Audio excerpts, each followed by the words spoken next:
नमः संस्कृताय प्रिय छात्राणी उन्नयन बांका बिहार में आप सभी का स्वागत है। हम लोग पढ़ रहे हैं संस्कृत।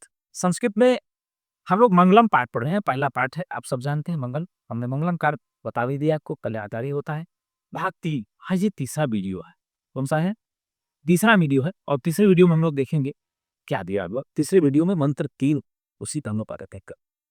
तो सीधे हम लोग आइए अपने अब उधर चलेंगे मंगलम पाठ की ओर कि क्या दिया हुआ है उसको आप लोग देख लेते हैं। आइए, ये दिया पूरा मंत्र दिया, देखिए मंत्र 3 कौन सा है? मंत्र 3 आज हम लोग इसी का अध्ययन करेंगे। तो मंत्र पढ़ने के पहले हम लोग इसका वाचन करते हैं। क्या करते हैं? वाचन, क्योंकि मननात् मंत्रः, अगर मनन किया जाए वही मंत्र है। यदि आप मनन नहीं किए तो क्या मंत्र पढ़े? तो क्या दिया है पर देख लेते हैं। सत्यमेव जयते अनृतं सत्येन पंथाः विततो देवयानः येनाक्रमन्त्यर्षयो ह्याप्तकामाः यत्र तत्सत्यस्य परं निधानम् सत्यमेव जयते नामृतम् सत्येन पंथाः विततो देवयानः येनाक्रमन्त्यर्षयो ह्याप्तकामाः यत्र तत्सत्यस्य परं निधानम्। एक बार हम पुनः सत्यमेव जयते नामृतम् सत्येन पंथाः विततो देवयानः ये आक्रमन्त्यर्षयो ह्याप्तकामाः यत्र तत्सत्यस्य परं निधानम्। तो ये पूरा है आपका मंत्र। अब हम लोग सीधे मंत्र के अर्थ को जानेंगे कि मंत्र का अर्थ क्या होगा। आइए देख लेते हैं। क्या कहा? सत्यमेव जयते, अर्थात सत्य की ही जय होती है। किसकी जय होती है? सत्य की ही जय होती है। अनतम न जयते, अनतम मतलब होता है झूठ। क्या होता है? अनतम का यदि आप कहेंगे तो होगा, आपको लिखेंगे सीधे झूठ। झूठ की जय नहीं होती, अर्थात असत्य की जय कभी भी नहीं होती। झूठ कहिए या असत्य कहिए, आप कुछ भी कहेंगे तो लिया जा रही। तो सत्यमेव जयते, सत्य की विजय होती है। किसकी विजय होती है? सत्य की विजय होती है। और अनतम न जयते, जो झूठ होता है उसकी कभी भी विजय नहीं होती, ऐसा कहा जाता है। आगे दिया है कि सत्येन पंथाः वितताः देवयानः, मतलब देवयानः, देवताओं का। किसका? देवयानः, देवताओं का। पंथाः, जो मार्ग है, जिस मार्ग से व्यक्ति देवलोक को जाते हैं, उस मार्ग की यहाँ पर बात हो रही है कि देवयानः पंथाः, जो देवलोक का मार्ग है, सत्येन विततः वर्तते, वो सत्य के द्वारा ही फैला हुआ है, सत्य के द्वारा ही विस्तीर्ण है, या सत्य के द्वारा ही प्राप्त होता है। अर्थात सत्य के द्वारा ही देवताओं का मार्ग प्राप्त होता है, ऐसा भी कहेंगे। तो सीधे कहा कि सत्यमेव जयते अनृतं न जयते, अर्थात सत्य की ही जय होती है, असत्य की कभी भी जय नहीं होती। और कहा कि देवयानः पंथाः सत्येन विततः वर्तते, जो देवताओं का मार्ग है वह सत्य के द्वारा ही विस्तीर्ण है। किसके द्वारा विस्तीर्ण है? सत्य के द्वारा ही विस्तीर्ण है, फैला हुआ है, या सत्य के द्वारा ही देवताओं का मार्ग प्रशस्त होता है। ठीक है। आगे दिया येन आप्तकामाः ऋषयः आक्रमन्ति। तो कह सीधे कहेंगे आप्तकामाः ऋषयः येन आक्रमन्ति। आप्तकाम अर्थात आप्त को प्राप्त करने की इच्छा रखने वाले ऋषिगण। कौन? मतलब विधाता को प्राप्त करने की इच्छा रखने वाले ऋषिगण। वो कौन होते हैं आप्तकामी? भाई साहब, उनको किसी भी प्रकार का शोक मोह द्रोह आदि नहीं होता, अर्थात इंद्रिय जयी होते हैं। वो विजयी पुरुष होते हैं। उनको किसी प्रकार की लालसा नहीं होती, किसी प्रकार का मोह नहीं होता, किसी प्रकार की लालच नहीं होती। वो परम पिता परमेश्वर में सर्वदा लीन रहने वाले होते हैं। ऐसे आप्तकामी ऋषिगण, ऐसे आप्तकामी ऋषिगण ही येन आक्रमति, सत्य के द्वारा ही, इसके द्वारा सत्य के द्वारा ही सत्य के मार्ग को आक्रमण कर जाते हैं, यानी पार कर जाते हैं। क्या कर जाते हैं? पार कर जाते हैं। कहाँ? कहाँ पार कर जाते हैं? यत्र तत्, जहां पर उस सत्य का परम धाम है यानी परम खजाना है, वहीं पर ऋषिगण पार कर जाते हैं। तो फिर दीजिए क्या कहा? सत्यमेव जयते नान्यतम, अर्थात सत्य की जय होती है, अनतम न जयते, झूठ की जय नहीं होती। स्पष्ट हुआ। फिर देवयानः पंथाः सत्येन विततः, जो देवताओं का मार्ग है वह सत्य के द्वारा ही प्रशस्त होता है। किसके द्वारा प्रशस्त होता है? सत्य के द्वारा ही देवताओं का मार्ग प्रशस्त होता है, और सत्य के द्वारा ही देवताओं का मार्ग फैला हुआ, इसीलिए सत्य के द्वारा देवताओं का मार्ग प्रशस्त होता है या प्राप्त होता है। और जिसके द्वारा आप्तकामाः ऋषयः, जो आप्तकामी ऋषि होते हैं, आक्रमन्ति, पार कर जाते। क्या कर जाते हैं? उस सत्य के मार्ग को भी पार कर जाते हैं। कहाँ? यत्र तत्, जहां पर उस सत्य का परम धाम यानी परम खजाना है, उस सत्य को धाम को प्राप्त कर ले जाते हैं। प्रश्न आपसे परीक्षा में पूछेगा, स्पष्ट पूछेगा कि केन जयते। प्रश्न पूछ लिया केन जयते, तो आप कहेंगे सब केन जयते, ठीक है ना? केन जयते, सब केन जयते। किम न जयते, तो कहेंगे अनृतम न जयते, झूठ की कभी विजय नहीं होती। प्रश्न आएगा कि किसकी हमेशा विजय होती है, तो आप लगाएंगे उत्तर एक पदेन उदतर। प्रश्न पूछता है एक पदेन उदतर, एक पद में उत्तर देना है। तो पूछ लिया केन जयते, तो आप बोलेंगे सत्येन जयते। अब क्या कहा? केन न जयते, तो सीधे सीधे कहेंगे किम न जयते, तो आप कहेंगे अन्यतम न जयते, अर्थात झूठ की कभी भी विजय नहीं होती। फिर क्या कहा? सत्येन पंथाः देवयानः वितता, अर्थात जो देवताओं का मार्ग है वह सत्य के द्वारा ही प्रशस्त होता है, या सत्य के द्वारा ही प्राप्त होता है, या सत्य के द्वारा ही फैला हुआ है। तो पूछ लेगा कि देवयानः पंथाः केन विकतः, देवताओं का मार्ग किसके द्वारा प्रशस्त होता है, तो आप बताएंगे देवयानः पंथाः सत्येन विततः, जो देवताओं का मार्ग है वो सत्य के द्वारा ही प्रशस्त होता है, यानी सत्य के द्वारा ही विस्तीर्ण होता है, ठीक है ना? फिर क्या कहा कि आप्तकामाः ऋषयः येन आक्रमन्ति, तो आप कहेंगे कि आप्तकामाः ऋषयः केन सत्यस्य मार्गम आक्रमन्ति। प्रश्न आ गया, तो आप कहेंगे कि आप्तकामाः ऋषयः सत्येन सत्यस्य मार्गम आक्रमन्ति, जो आप्तकामी ऋषिगण होते हैं, जो परम पिता परमेश्वर को प्राप्त करने की इच्छा रखने वाले ऋषिगण होते रहे, वो उस सत्य के द्वारा ही उस सत्य के मार्ग को भी पार कर जाते हैं, यानी ईश्वर को प्राप्त कर लेते हैं।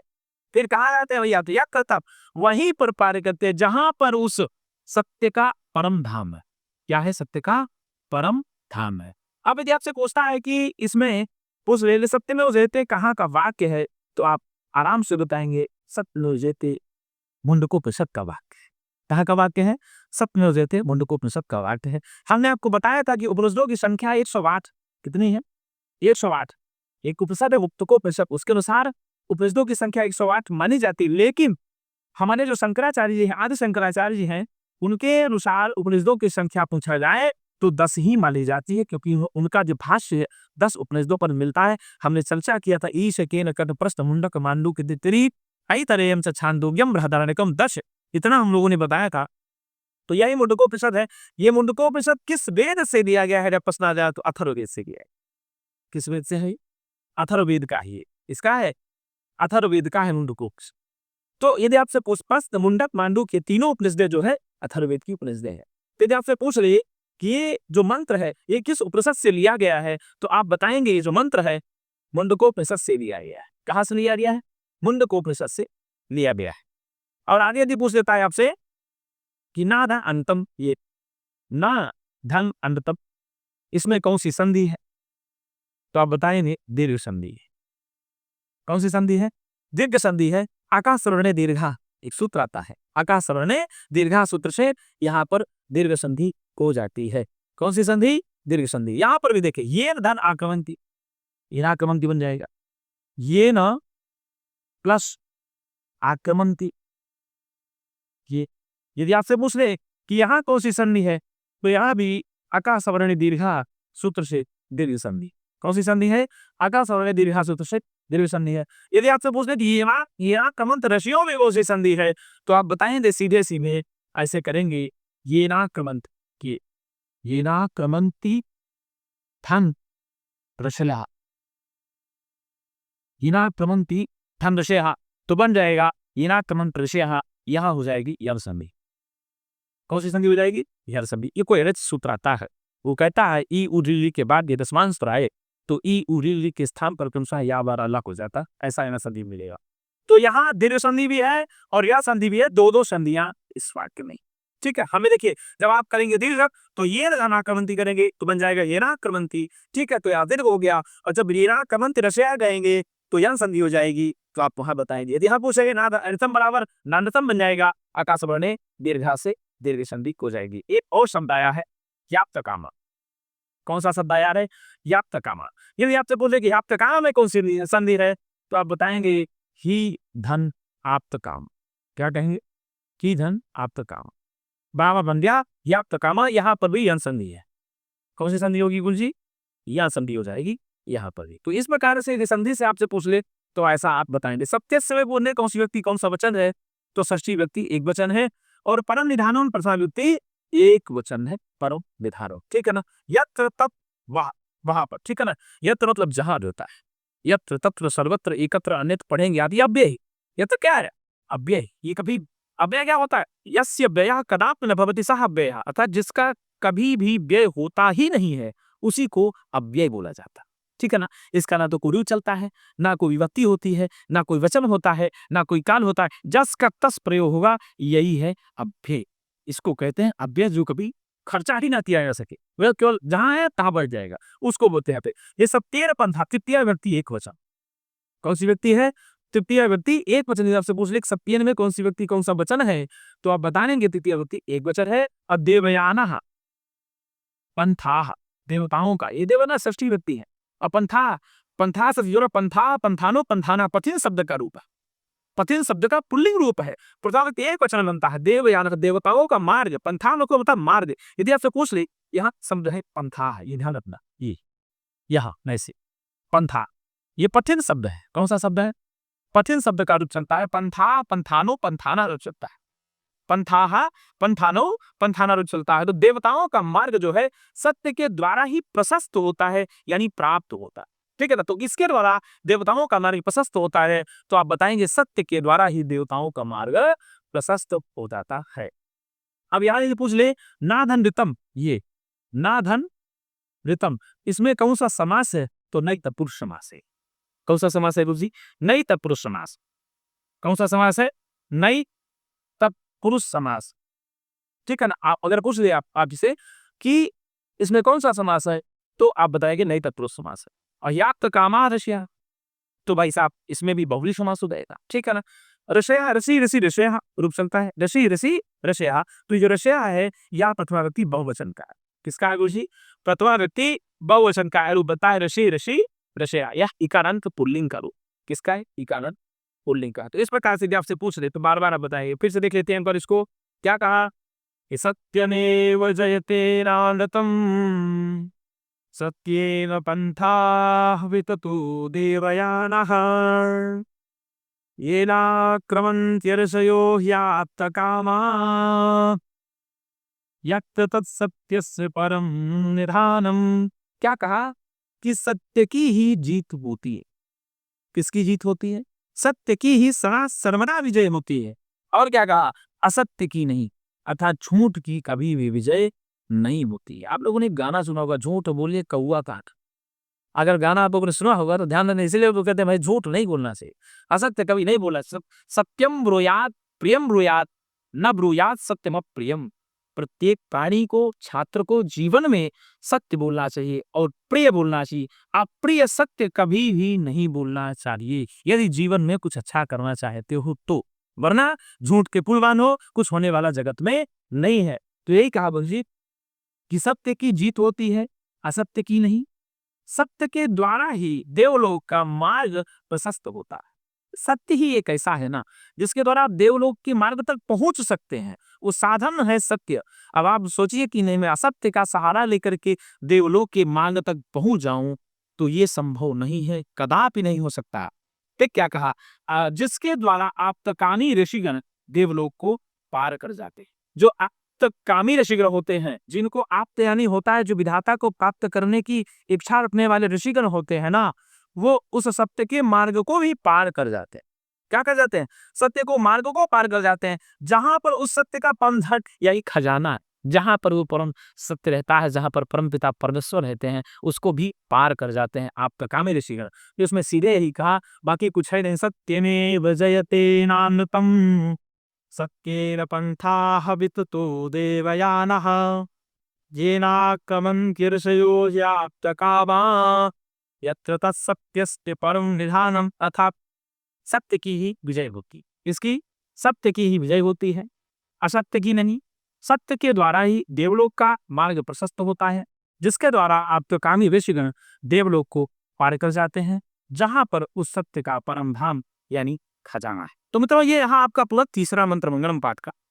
हम इसके बाद आगे नई वीडियो में आएंगे चौथा मंत्र लेकर के। और यदि आप पूरा वीडियो पढ़ना चाहते हैं तो हमने पिछले वीडियो में पढ़ा दिया है, जो गद्यांश भाग है उसको पढ़ा दिया, मंत्र 1 और 2 भी पढ़ा दिया है। अब आप यदि आप अभी इंडियन कंटेंट बांका में यदि नए हैं तो आप इंडियन कंटेंट बांका पर जाइए, चैनल को सब्सक्राइब कीजिए और उसमें आपको वीडियो पुरानी वीडियो भी मिलती जाएगी और आपका अध्ययन आगे इसी तरह से बढ़ता जाएगा। तो मेरे प्रिय छात्रों, आज के लिए इतना ही। हम पुनः एक नई वीडियो के साथ मिलेंगे, तब तक के लिए नमः शिवाय।